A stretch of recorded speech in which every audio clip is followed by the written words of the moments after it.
Aya Krishna Prestaya Bhutale Shri Mate Bhakti Pramodaya Puri Goswami Namine Nama Om Vishnu Padaya Krishna Prestaya Bhutale Shri Mate Bhakti Vedanta Swami Iti Namine Nama Om Vishnu Padaya Krishna Prestaya Bhutale Shri Mate Bhakti Rashaka Shiladev Goswami Iti Namine Nama Om Vishnu Padaya Krishna Prestaya Bhutale Shrimate Bhakti Siddhanta Sarasvati Tinami. Donc les enfants, il faut qu'ils se tiennent bien. Hein. Sans ça, on peut.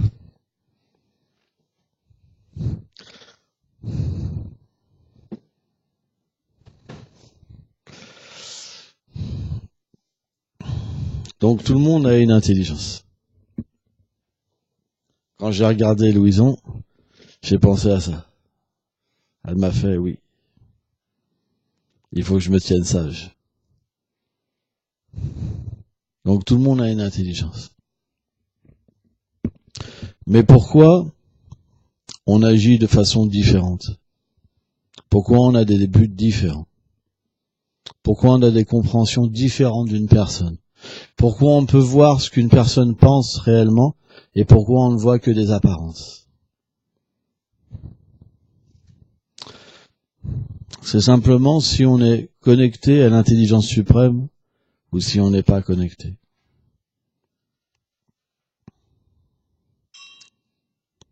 Le Seigneur suprême dans la Bhagavad Gita, il dit « C'est moi qui donne l'intelligence. » Buddhi Yoga. Mais pourquoi il donne l'intelligence à certains et pourquoi à d'autres il est muet?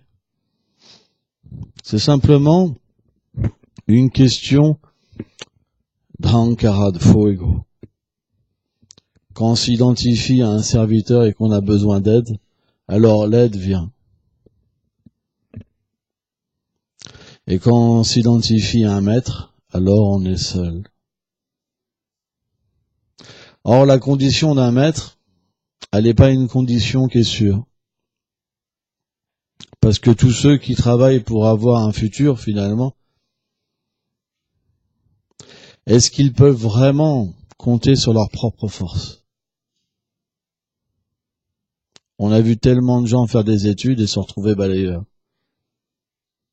On a vu tellement de gens avoir de l'argent et devenir pauvres. Parce que dans ce monde, tout vacille. Je me rappellerai toujours de cette femme qui est venue me voir une fois. Et j'écrivais un livre, j'étais dans la boutique et j'étais vraiment absorbé à écrire. Et puis j'ai vu une dame arriver devant moi. Alors j'étais pas vraiment disposé quelque part parce que j'étais complètement absorbé dans quelque chose qui était élevé. Parce que j'écrivais un livre sur Chaitanya Mahaprabhu et sur les sentiments en fait que Chaitanya Mahaprabhu ressentait dans son cœur. Et je réalisais à quel point le Seigneur était tellement miséricordieux, c'est qu'il vient de parler, même en public, de ses sentiments d'amour, pour venir nous chercher. Et cette femme est arrivée devant moi, et elle me connaissait pas. Hein. Elle est arrivée, elle s'est mise à pleurer. Elle a craqué complètement. Et elle savait pas pourquoi elle était dans un état comme ça devant moi, mais elle a senti qu'en entrant dans cette boutique, elle pourrait avoir une réponse. C'est intéressant, hein? Elle est même pas venue pour acheter quelque chose. Quand elle est passée, elle a senti qu'il y avait quelque chose, et quand elle est rentrée, c'était plus fort qu'elle, boum, elle a explosé. Mais vraiment explosé. Comme un sac, une poche d'eau que vous laissez tomber. Quand j'étais gamin, j'habitais dans les HLM, je faisais des poches d'eau, et dès qu'il y avait des passants, je les jetais, ploum. On voyait jamais le résultat parce qu'on se planquait avant, quoi. Hey! On rigolait bien. Ça marche bien, les poches d'eau, comme ça.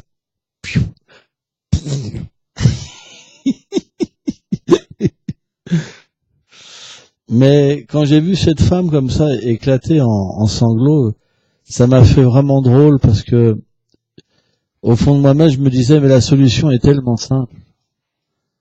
Ils essayent de trouver le bonheur là où il n'y a que des ennuis.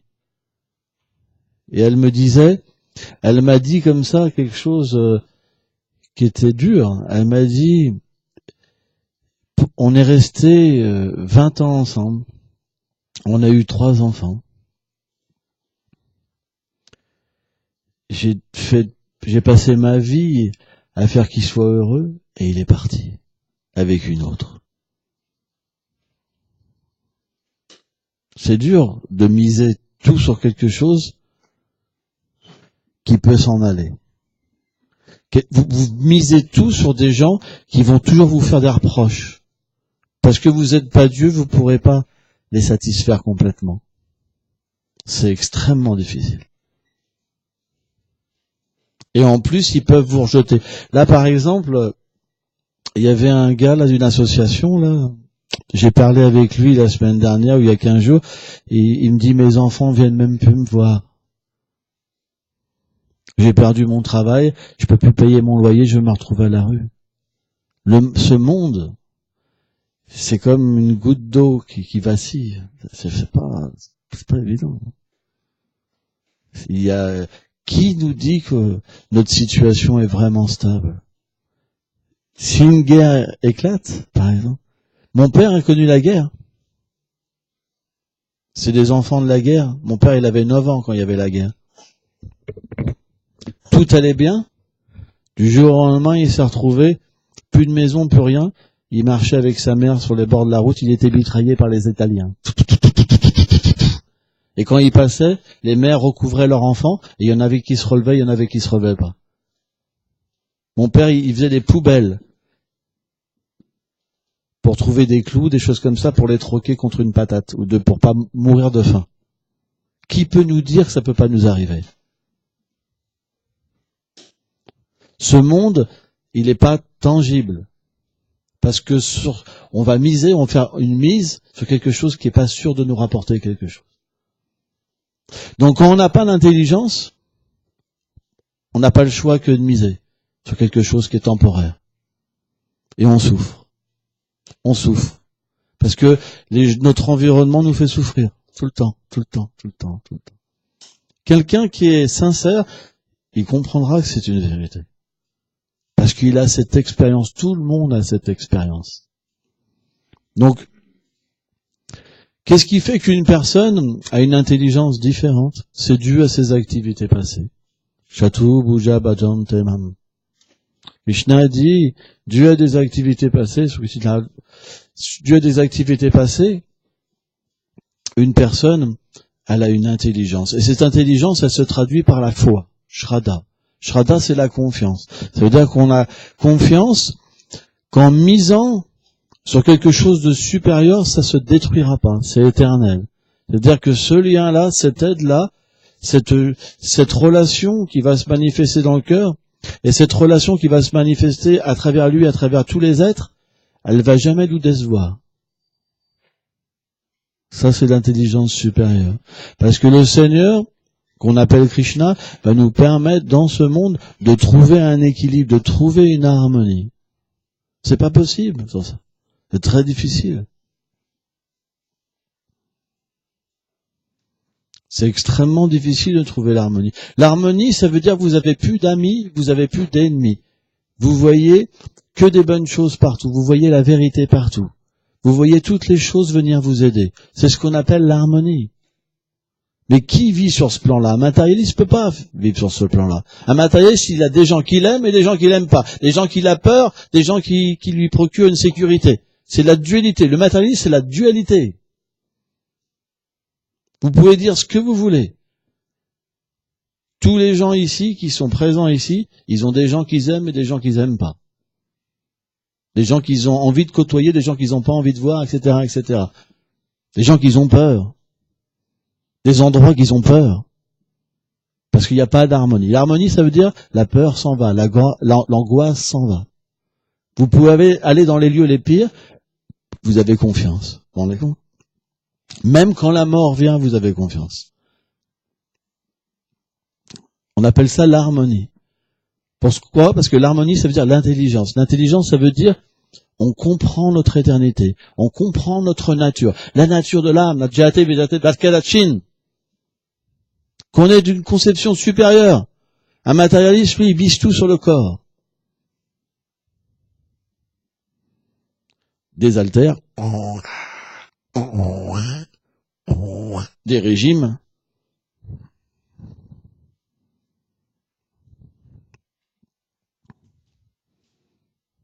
Moi, je me rappelle, avant d'être un Vaishnav, je côtoyais beaucoup de gens.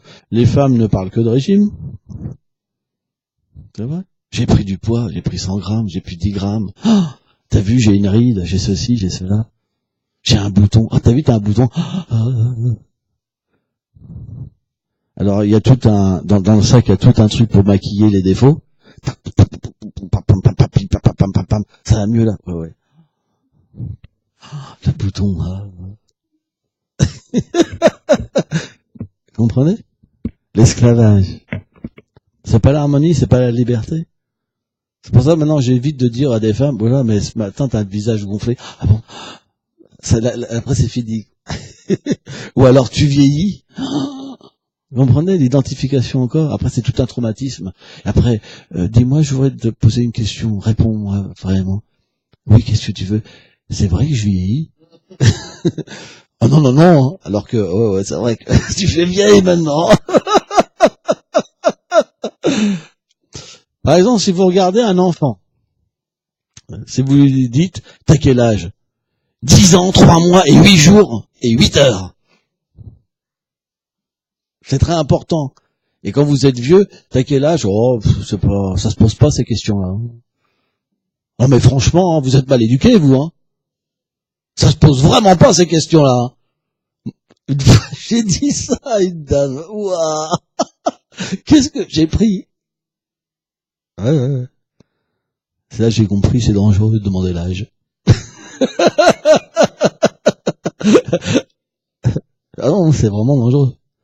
Hein, c'est pour ça, comment dire, on est dans une situation qui est extrême, parce qu'on est plein de complexes. On n'est pas bien dans ce corps. On s'imagine être bien, on mise tout là-dessus, mais on n'est jamais complètement confort. C'est pas confortable. C'est difficile. C'est fatigant d'être dans un corps. Parce que les problèmes, quand ils s'accumulent, alors on pleure, on fait des dépressions, on sait plus où aller. Donc, qu'est-ce que c'est le Gaudiya Vaishnavisme? C'est de savoir placer sa bonne fortune. Et la bonne fortune, c'est la foi. Il faut bien la placer. Si on agit pour le Seigneur suprême, pour son plaisir, à travers notre environnement, alors, graduellement, cette harmonie viendra. On aura l'harmonie. Pourquoi? Parce qu'on pourra établir une relation avec la personne qui est dans le cœur de chaque être vivant. Et cette intelligence de comment aborder les gens, de comment respecter les gens, de comment aimer le Seigneur suprême qui est dans le cœur de chaque être, va se manifester. Et vous verrez que partout où vous irez, les gens vous glorifieront, les gens vous aimeront. Parce que Krishna, à travers eux, il dira l'appréciation qu'il a de votre service. C'est comme ça qu'on voit. C'est Krishna est satisfait. Alors bien sûr, dans ce monde, il y a toujours des envieux, ça va. Les envieux, c'est le propre du monde matériel. Parce que l'envie, ça vient à la base de l'envie du Seigneur suprême. Quand on veut sa place. Et quand on rencontre une personne qui veut la même place que nous, on est envieux. Ou qui est supérieur à nous, on est envieux. Or, l'harmonie, quand on est relié au Seigneur suprême, elle se change et on devient appréciatif des autres. On voit les qualités chez les autres, on voit plus les défauts, on voit plus ce qui recouvre les êtres, on voit la vérité. Et c'est une vie comme ça qui devrait être notre aspiration. Ça, c'est le minimum. C'est le plan de la vertu, c'est même pas la transcendance. Hein. C'est une vie au moins où on peut ne pas être triblé de problèmes. Vous savez, c'est que ça, les problèmes, ça serait comme un clou, avec un autre clou, avec un autre clou, avec plein de clous. C'est une tête avec plein de clous. Tu vois. Un clou, ça fait mal. Mais quand vous avez 1000 clous dans la tête, c'est pas évident.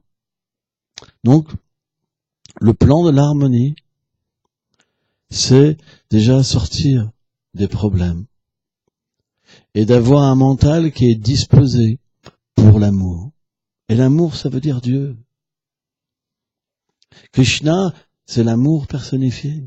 Ça veut dire avoir un mental où on puisse avoir une méditation supérieure, rencontrer un monde supérieur. Parce que si on reste que dans ce monde, à un moment, ça sera très difficile. On va s'essouffler. Parce que c'est toujours la même chose. On appelle le combat ce monde. C'est la lutte pour l'existence. Il faut lutter pour tout. Vous savez, la lutte, on peut en faire un peu, mais à un moment ou à un autre, c'est drôlement fatigant. Moi-même, quand j'étais un voyou, je m'en rappelle, quand j'étais dans les bandes, alors c'est que des luttes. Et à un moment, c'est fatigant. Parce que vous avez toujours des gens qui viennent comme des nouveaux et qui veulent toujours vous agresser. C'est sans fin. Par exemple, si vous avez quelqu'un qui veut une réputation dans une autre bande, il veut se battre avec une personne qui a une réputation dans une autre bande. Lui, s'il perd, il a rien à perdre. Mais s'il gagne, il est élevé dans une personne d'opposition. C'est un peu ça, ce monde, vous comprenez? Donc, moi-même, quand j'étais jeune, j'ai réalisé à quel point ce monde, c'était fatigant. Parce qu'il faut toujours se battre. Mais se battre pour quoi? Pour des choses qui vont disparaître? Pour une réputation qui va disparaître? Pour une famille qui va disparaître? Pour un corps qui va disparaître? Vrai? Pourquoi pas se battre pour découvrir notre réalité éternelle? Pourquoi pas se battre pour découvrir la réalité des êtres? Et cette réalité, elle nous permettrait de plus voir les défauts et de plus commettre d'erreurs et d'être libérés. Libérés de quoi?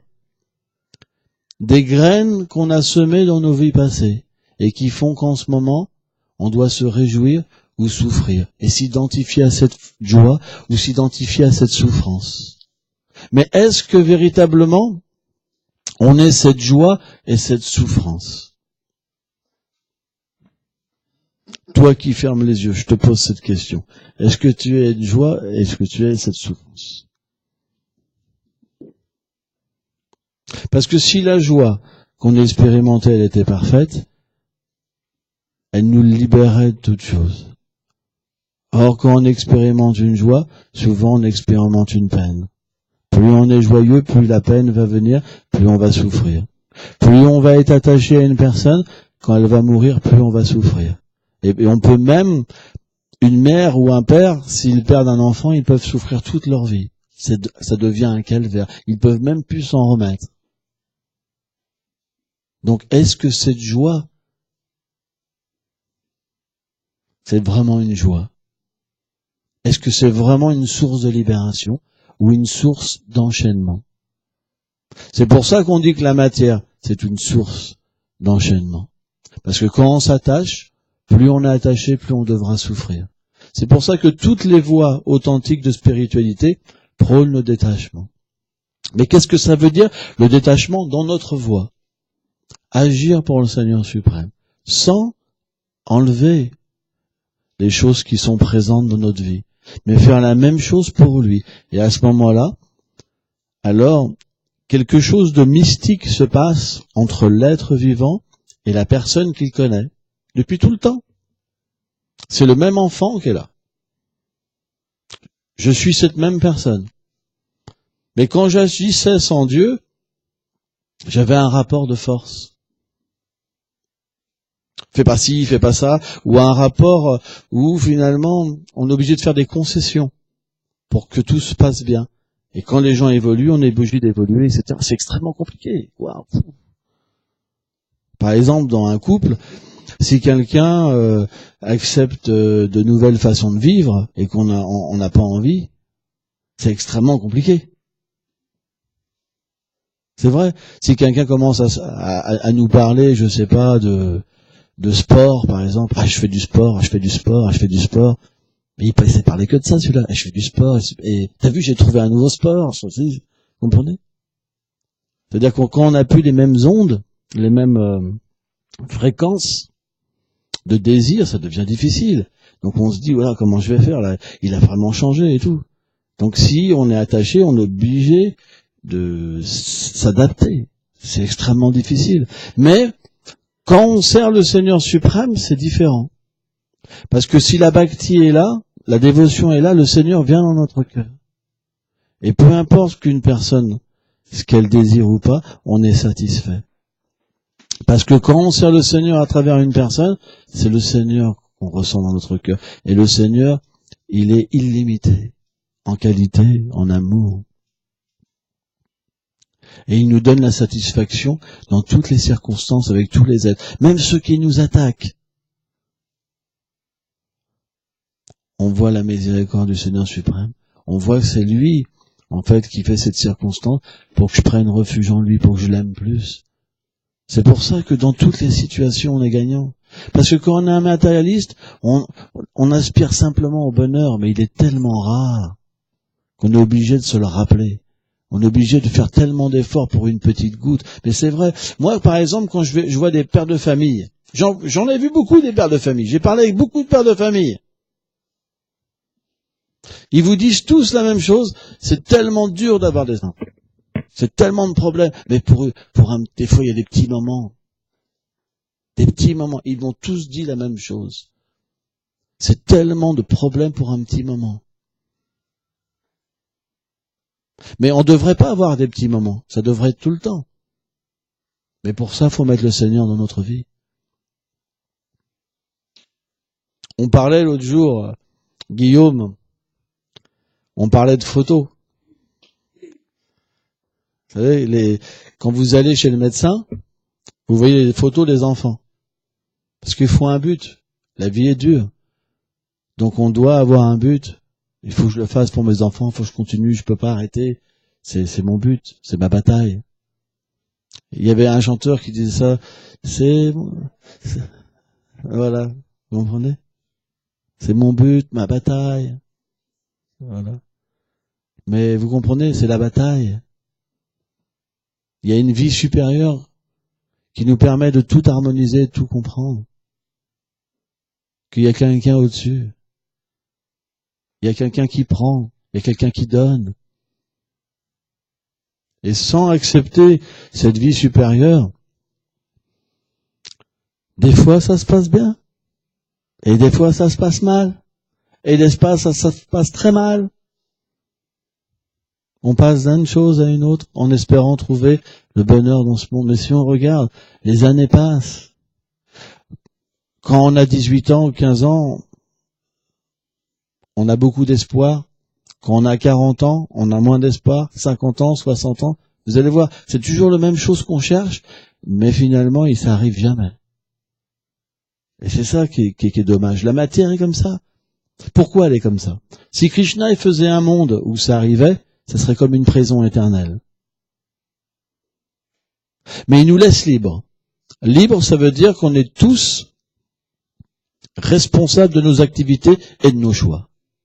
On crée ce monde. C'est nous qui faisons les buildings. C'est nous qui faisons la société. Krishna, jamais il nous laisse libres. On a plein de défauts en nous. Comment vous voulez qu'on crée une situation parfaite? Scientifiquement, c'est pas possible. Donc la situation qu'on crée, elle nous fera souffrir. On n'a pas le choix. C'est pour ça qu'à moins de remettre Dieu dans notre vie et qu'il harmonise les choses, alors on ne pourra pas être gagnant. Par exemple, regardons la foi des gens qui se trouvent ici. Il y a tout type de foi. Tout petite, moyenne, toute petite de foi. Mais pourquoi on est là?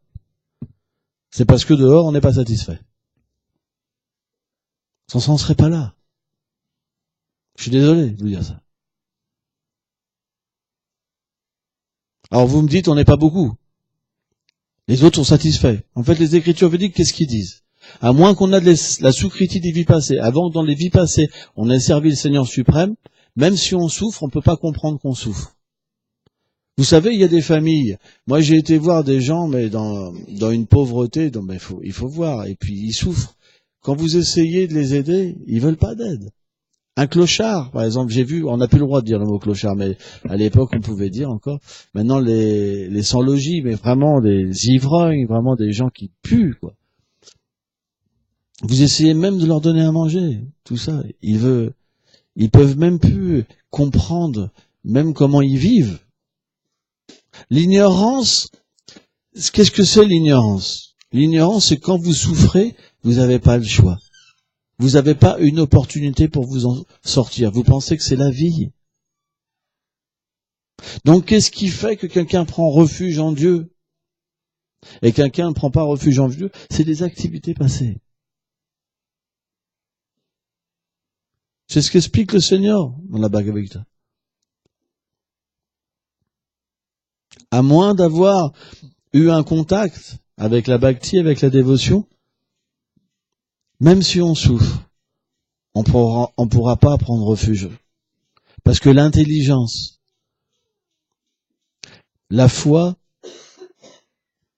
c'est quelque chose qui s'obtient des vies passées. Or, quand quelqu'un souffre et qu'il a fait quelque chose des vies passées, même si c'est tout petit, même s'il comprend pas pourquoi il le fait, il peut pas faire autrement parce que il y a quelque chose dans son cœur qui fait que c'est comme du miel, ça répare, ça fait du bien. J'en ai besoin.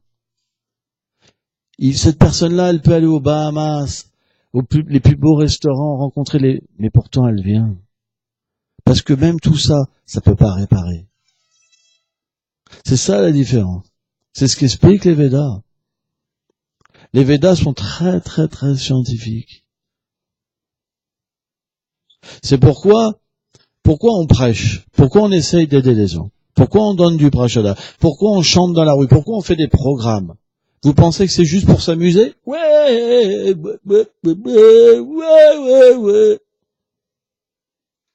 Vous pensez que c'est juste pour s'amuser?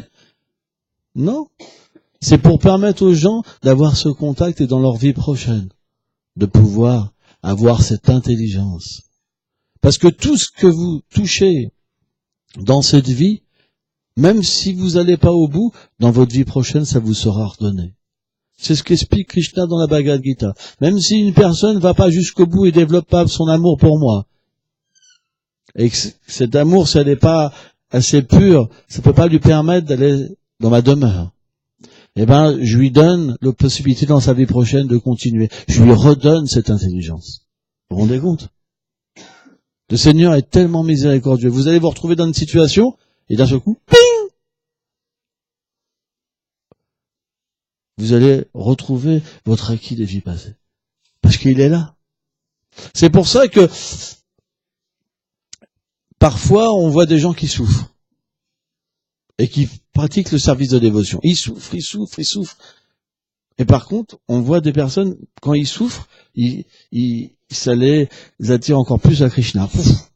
Ils progressent encore plus. Alors qu'une personne qui souffre, bien qu'elle ne peut pas arrêter d'être dévot, elle n'arrive pas non plus à sortir de la souffrance. C'est dû parce qu'elle n'a pas assez pratiqué et que dans cette vie-là, elle n'arrive pas à pratiquer correctement.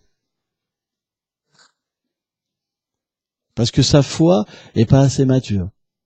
Elle a encore foi dans ce monde matériel. Et donc elle ne peut pas voir le Seigneur. Elle ne peut pas entendre sa voix. Elle ne peut pas avoir un contact avec lui. Mais si elle continue et si elle s'associe avec des dévots plus avancés, à un moment cette intelligence viendra. Et quand elle va pratiquer, elle pourra voir la vérité. Si c'est pas dans cette vie, ça sera dans sa vie prochaine. Rien n'est perdu. Mais c'est nous le responsable. C'est nous qui misons. C'est nous qui voulons. Krishna, lui, il fait que réciproquer avec nous. Yatamam papa Dante. C'est nous. Si quelqu'un a une petite foi et qui doute, c'est lui qui veut bien douter. Si quelqu'un n'a plus de doute, c'est parce qu'il n'y a pas eu le même chemin. Pour plus avoir de doute, il faut voir le Seigneur suprême, directement.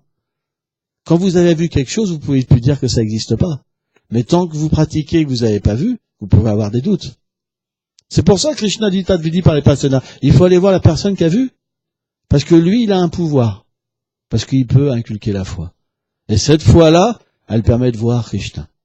Parce qu'elle augmente le désir de voir Krishna. C'est pour ça, vous ne devriez pas vous dire, ah, pourquoi il souffre, ah, pourquoi ceci, pourquoi il fume une cigarette, pourquoi il suit pas.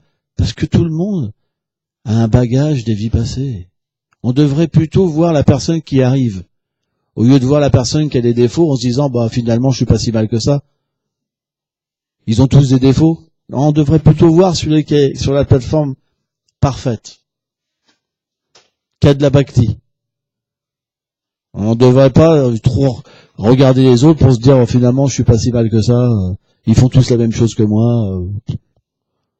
Après tout, une petite cigarette, ça n'est pas de mal.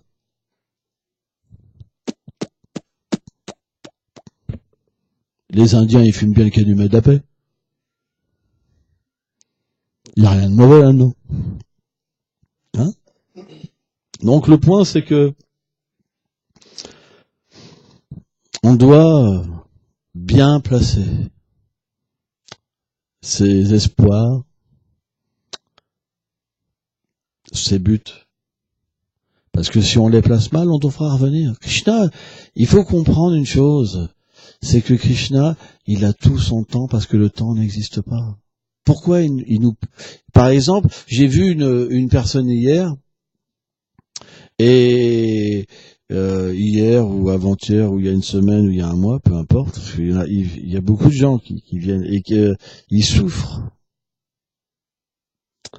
Et parfois, cette souffrance-là, elle n'est pas matérielle aussi. Parce que Krishna, il a envie qu'on progresse.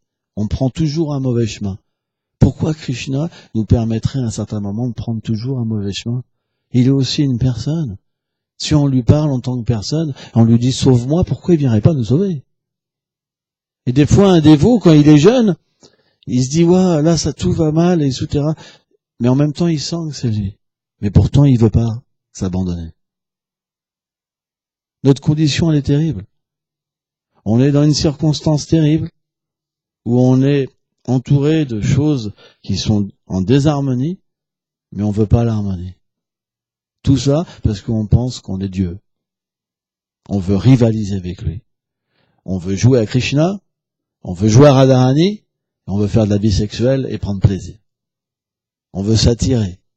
On veut que les gens quand on joue de la guitare, on veut que les gens, on veut comment dire, que les gens nous adorent. Parce que si quelqu'un nous dit, par exemple, Janivas, tu chantes faux, s'il y a 10 personnes qui lui disent, il va être malheureux, il va dire mince. Vous comprenez? Mais si on est attaché à Krishna, peu importe ce qu'on nous dira, le bonheur est déjà là. La satisfaction est là, l'harmonie est là, on a déjà gagné. Vous comprenez? Ce monde-là, il devient comme secondaire parce que peu importe ce qu'il nous apporte, on a déjà gagné. C'est comme si, par exemple, vous aviez une grosse somme d'argent énorme et que pour un passe-temps, vous travaillez juste pour gagner des clopinettes. C'est pas grave, vous en foutez puisque vous avez déjà l'argent. Vous faites ça simplement parce que vous avez besoin de faire quelque chose. Vous comprenez ça? Comme disait Jésus, le royaume de Dieu, c'est comme un grand trésor. Tu le trouves, tu dis rien. Mais t'es plein aux as. T'es tellement plein aux as que même peu importe ce que les gens ils vont te mettre comme bonheur ou malheur, t'as pas besoin de ça pour les aimer. Tu vas plus les juger. Tu vas plus les caser dans les cases. Ah, lui, il me sert, lui, il me sert pas, lui, j'en ai plus besoin. Maintenant, à la poubelle.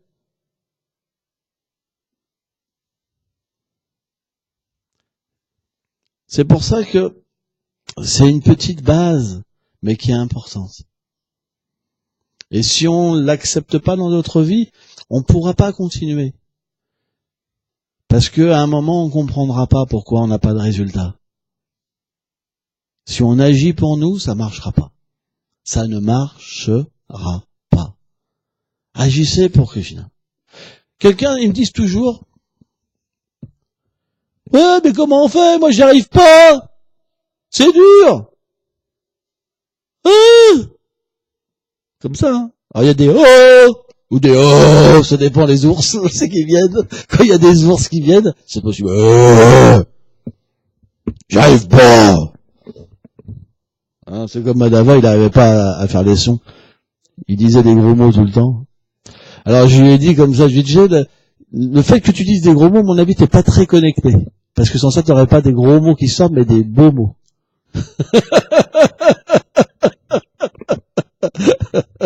Il aime bien aller aux toilettes, Madava. Il dit que ça, tu sais. Je peux pas dire le mot devant les déités, mais il aime bien les toilettes. C'est sa méditation préférée. Tu sais, il doit avoir une photo des toilettes, tu sais, il doit méditer, parce que ça revient tout le temps. C'est le seul mot il dit jamais Krishna, mais les toilettes, ça, il dit tout le temps, spontanément. Je vois, je fais de la musique avec lui, dès qu'il rencontre un obstacle, c'est jamais Krishna. Hein, c'est toilettes. Je dirais pas le nom. Hein. Donc, à mon avis, tu vois, ça doit être quand même sa méditation. Hein. C'est un petit symptôme. Oh, faut bien rigoler un petit peu. Hein.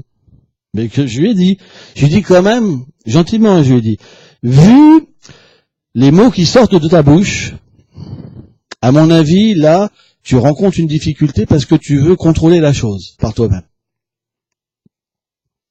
Parce que si tu avais prié Krishna, tu n'aurais pas la même attitude.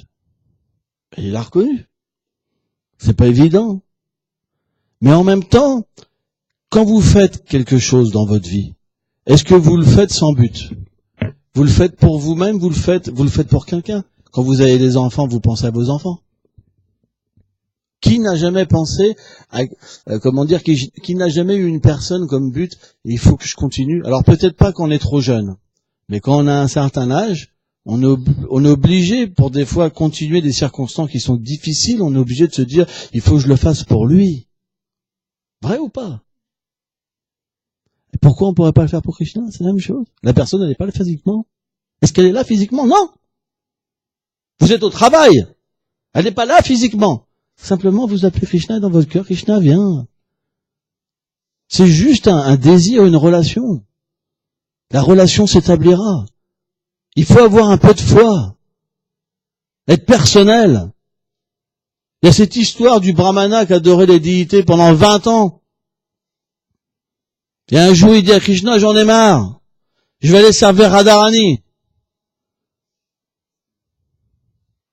Parce qu'il lui parlait pas, mais lui, il adorait les déités comme un rituel. 4 tours, 2 tours, 3 tours, 7 tours. 4 tours, 2 tours, 7 tours. Et quand il est parti, il était en colère. Il dit, Radharani plus miséricordieuse. Il est parti avec ses affaires. Ouf. Et il a vu 2 pâtres avec des vaches. Et puis, bien sûr, Krishna est très mystique. C'est impossible de reconnaître Krishna. Donc il a vu 2 personnes merveilleuses. Et il a été pris dans une atmosphère merveilleuse. Des vaches tellement belles, l'atmosphère tellement merveilleuse. Et Krishna l'a approché et dit, où vas-tu? Comme ça. Et il a dit, je vais servir Radharani parce qu'elle est plus merveilleuse. Et là, Krishna, Balaram, les vaches ont disparu. Et là, il a réalisé que c'était Krishna. Les larmes ont commencé à couler de ses yeux, il s'est roulé par terre en extase, et après il a été retourné servir Krishna. Et là, il a arrêté de compter les tours, mais il donnait son cœur. Si vous vous adressez à Krishna comme un morceau de pierre, comme du métal, vous verrez du métal, et vous progresserez pas. Vous n'aurez pas d'attachement pour Krishna. Jamais de l'amour pour Krishna viendra. Vous serez toujours dans vos problèmes. Mais si vous adorez la déité comme une personne, si vous adorez le Saint-Nom comme une personne, alors vous verrez que Krishna viendra. Et là, vous aurez une expérience que personne ne pourra vous donner. Et à ce moment-là, vous pourrez établir dans votre vie le service de dévotion. Et faire de votre foyer la demeure du Seigneur, mais pas avant. Merci beaucoup.